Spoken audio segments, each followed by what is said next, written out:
DCP mix study channel में आप सभी का स्वागत है।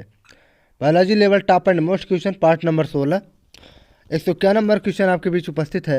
खाद्य श्रृंखला से अभिप्राय है इनमें से किसके द्वारा ऊर्जा अंतरण है?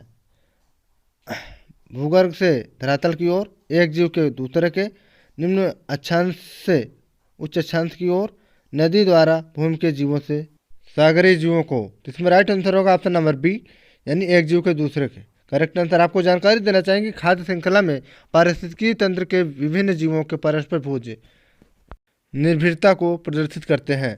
नेक्स्ट क्वेश्चन है, अधिकांश मरुस्थलीय पादप रात्रि के समय ही पुष्पित होते हैं क्योंकि उनका पुष्प निम्न ताप से नियंत्रित होता है। वे चंद्रमा की कलाओं के प्रति संवेदनशील होते हैं। दिन के समय मरुस्थलीय कीट पुष्पों को खा जाते हैं। मरुस्थलीय कीट रात्रि के समय सक्रिय रहते हैं। इसमें राइट आंसर होगा विद्यार्थियों में होगा ऑप्शन नंबर डी, यानी मरुस्थलीय कीट रात्रि के समय सक्रिय रहते हैं।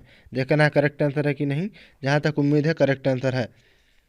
जी हाँ, करेक्ट आंसर है। आपको जानकारी देना चाहेंगे दिन के समय मरुस्थल में तापमान बहुत अधिक रहता है, जिसके कारण अधिकांश प्राणी अथवा कीट रात्रि समय में सक्रिय होते हैं। इसी तरह से रात्रि समय पादपों के लिए भी अनुकूल होता है और परागण के लिए पुष्पों का कीटों के साथ सामंजस्य हो जाता है।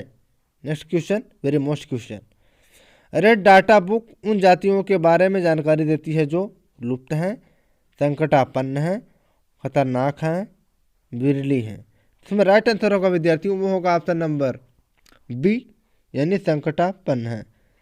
जी हाँ, करेक्ट आंसर है। आपको जानकारी देना चाहेंगे कि रेड डाटा बुक उन जातियों के बारे में जानकारी देती है जो संकटापन्न हैं और ऐसे जीवों की जातियाँ जिनकी भविष्य में संकट पड़ने की संभावना है और संकटापन्न जातियों की श्रेणी में आते हैं। इन जीवों की संख्या धीरे धीरे कम होती जा रही है।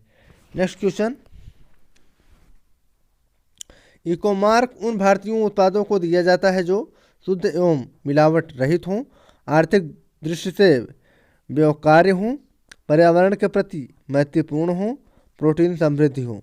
इसमें राइट आंसर होगा विद्यार्थियों वो होगा ऑप्शन नंबर सी, यानी पर्यावरण के प्रति मैत्रीपूर्ण हो। जी हाँ, करेक्ट आंसर। आपको जानकारी देना चाहेंगे कि इको मार्क का प्रयोग उन भारतीय उत्पादों के लिए किया जाता है जिनके उत्पादन में पर्यावरण को क्षति न हुई हो, अर्थात यह पर्यावरण के प्रति मैत्रीपूर्ण हो। यह प्रमाण पत्र ब्यूरो ऑफ इंडियन स्टैंडर्ड यानी BISS द्वारा वर्ष 1991 से दिया जा रहा है। इसका लोगो मिट्टी का घड़ा है। विद्यार्थियों आपसे बार बार कह रहे हैं कि इसको अच्छे से पढ़ लिया करो। नेक्स्ट क्वेश्चन है, निम्न में से कौन सा एक प्रवाल विरंजन का सबसे अधिक प्रभावी कारक है? सागरीय प्रदूषण, सागरों की लवणता में वृद्धि, सागरीय जल के सामान्य तापमान में वृद्धि, रोग एवं महामारियों फैलना। इसमें राइट आंसर होगा विद्यार्थियों वो होगा ऑप्शन नंबर सी, यानी सागरीय जल के सामान्य तापमान में वृद्धि। देखना करेक्ट आंसर है कि नहीं। जी हाँ, करेक्ट आंसर। आपको जानकारी देना चाहेंगे कि प्रवाल विरंजन समुद्री तापमान और अम्लता में वृद्धि सहित पर्यावरण दबाव के कारण होता है, जिससे सहजीवी शैवाल का मोचन और प्रवालों की मृत्यु दोनों घटित हो जाती है। Next question, very most question. प्रथम विश्व पर्यावरण दिवस किस वर्ष मनाया जाता है? 1973 में, 1972 ईस्वी में, 1980 ईस्वी में, 1974 ईस्वी में। तो उसका राइट आंसर होगा विद्यार्थियों वो होगा ऑप्शन नंबर ए, यानी 1973 ईस्वी में। देखना करेक्ट आंसर है कि नहीं। जी हाँ, करेक्ट आंसर है। आपको जानकारी देना चाहेंगे विश्व पर्यावरण दिवस प्रति वर्ष 5 जून को मनाया जाता है। प्रथम विश्व पर्यावरण दिवस 1973 में मनाया जाता है, जिसका मुख्य विषय केवल एक पृथ्वी था। ध्यान रखिएगा, इसे भी क्वेश्चन पूछ सकता है। 100% गारंटी इस बार पूछा जाएगा। और नेक्स्ट क्वेश्चन पर चलते हैं। निम्न में से कौन एक वाहन प्रदूषण का भाग नहीं है? H2, CO, NO2, SO2। इसमें राइट आंसर होगा विद्यार्थियों वो होगा ऑप्शन नंबर ए, यानी H2। देखना करेक्ट आंसर है कि नहीं। जहाँ तक उम्मीद है करेक्ट आंसर होगा। जी हाँ, करेक्ट आंसर है। आपको जानकारी देना चाहेंगे कि carbon monoxide, sulphur dioxide, nitrous oxide तथा सीसा वाहन प्रदूषण के भाग हैं।